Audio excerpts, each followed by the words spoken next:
मी Padma recipe मराठीमध्ये तुम्हा सर्वांचं खूप खूप स्वागत आहे। आज आपण भाजीचा एक प्रकार बघणार आहोत, ती म्हणजे पत्तागोबी आणि बटाटा याची भाजी झटपट कशी करायची ते बघूया। तर त्यासाठी आपल्याला काय साहित्य लागतं, चला तर मग बघूया। इथे मी सर्वप्रथम पत्तागोबी घेतलेला आहे, कॅबेज, त्याला कॅबेज पण म्हणतात, आणि त्याचे मी काप केलेले असे छान लांब लांब। आणि याला मी काप केल्यानंतर त्याला स्वच्छ धुवून घेतलं आणि नंतर त्याला थोडं गरम पाण्यामध्ये 5 मिनटं ठेवलेलं होतं आणि मग त्याचं पाणी निथळून घेतलेलं आहे। गरम पाण्यामध्ये यासाठी टाकलं होतं की जेणेकरून त्याचा पत्तागोबीला एक सेंट असतो, तो निघून जातो आणि त्याच्यामध्ये काही किटाणू असेल, काही जर्म्स असतील, ते निघून जातात। तर सर्वप्रथम याला मी धुवून घेतलेलं आहे छान। आता आपण याच्या पुढली प्रोसिजर करूया आणि यामध्ये मी एक बटाटासुद्धा टाकणार आहे भाजीमध्ये। आणि आता आपण लगेचच ती प्रोसिजर बघूया। आता इथे मी एक कढई ठेवलेली आहे गॅसवरती आणि तेलसुद्धा घेतलेलं आहे। इथे मी 1.5 चम्मच थोडा मोठ्या साईजचा तेल घेतलेलं आहे, ते सुद्धा गरम झालेलं आहे। सर्वप्रथम आपण मोहरी टाकूया, त्यानंतर जिरं,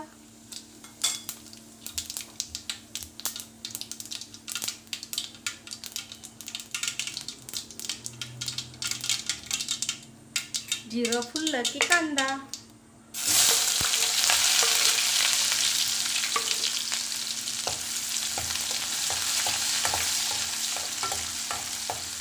कांद्याला छान परतून घ्यायचं।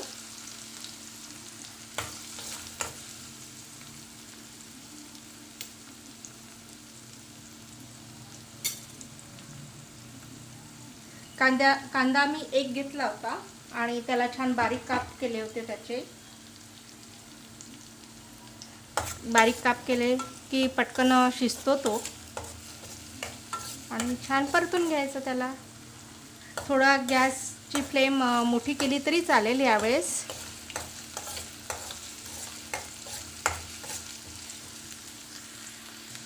आता आपला हा कांदा थोडा परतून झालेला आहे।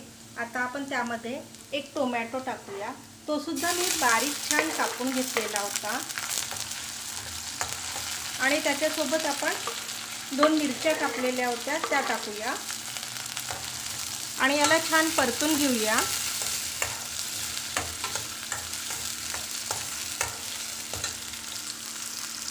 आता आपला टोमॅटोसुद्धा स्मूथ झालेला आहे, छान परतून झालेला, शिजलेला आहे। आता यामध्ये आपण कढीपत्ता टाकूया आणि त्याला 1 मिनिट परतून घेऊया। आणि तेलामध्ये थोडी कोथिंबीर टाकूया, कारण की तेलामध्ये कोथिंबीर टाकली तर त्याची टेस्ट वेगळी येते, भाजीला छान येते। तुम्ही पण करून बघाल। याला छान परतून घ्यायचं।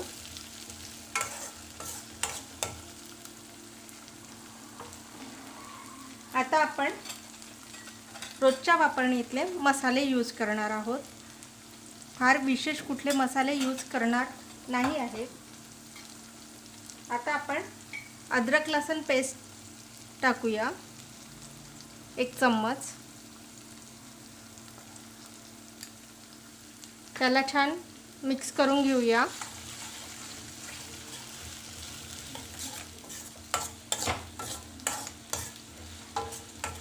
त्याला थोडं होऊ द्यावं लागेल।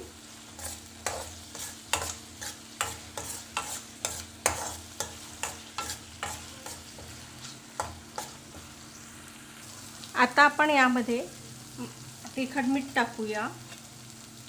इथे मिरची टाकली असल्यामुळे तिखट मी थोडं टाकते, 1 चम्मच। तिखट हे आपल्या आवडीनुसार टाकायचं, कमी जास्त करू शकता। हळद,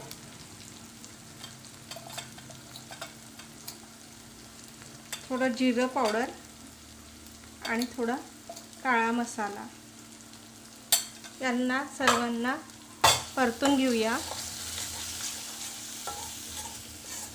आणि चवीनुसार मीठ। आणि यांना छान परतून घ्यायचं. आणि हे जे तिखट मीठ टाकत असताना गॅसची फ्लेम कमी ठेवायची,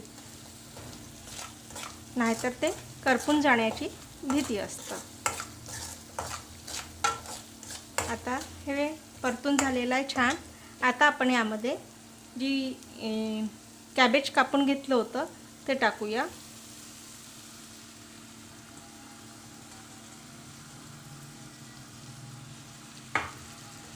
आणि मिक्स करून घेऊया.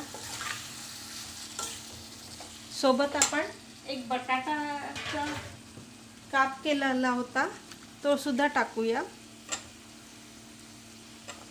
खूप छान लागते ही भाजी, बटाटा आणि पत्तागोबी. आणि याला मिक्स करून घेऊया.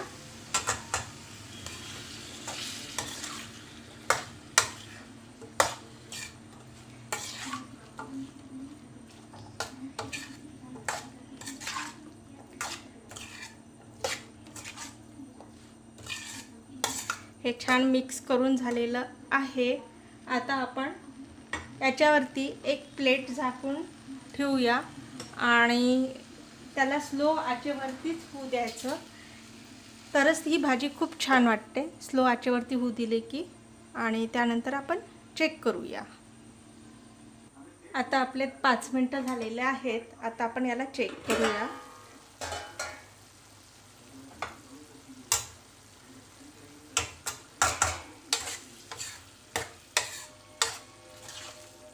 फिरून घ्यायचं आणि आणखी आपल्याला शिजेपर्यंत याला ठेवावं लागणार आहे. आणि अधूनमधून आपल्याला हे भाजी बघावं लागणार आहे. आता आपण चेक करूया. 10 मिनटं झालेले आहे. आता आपली ही भाजी झालेली आहे. बटाटासुद्धा शिजलेला आहे आणि जी पत्तागोबी होती ती सुद्धा शिजलेली आहे. आता आपण गॅस बंद करूया आणि एका सर्विंग बाउलमध्ये सर्व करूया. अशा प्रकारे ही आपली पत्तागोबी आणि बटाटा याची भाजी रेडी झालेली आहे. आणि त्याच्यावरती थोडी कोथिंबीर टाकूया. खूप छान वाटते आणि झटपट होणारी आहे.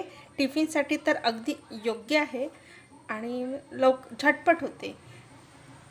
आणि अशा प्रकारे ही भाजी रेडी केली आहे.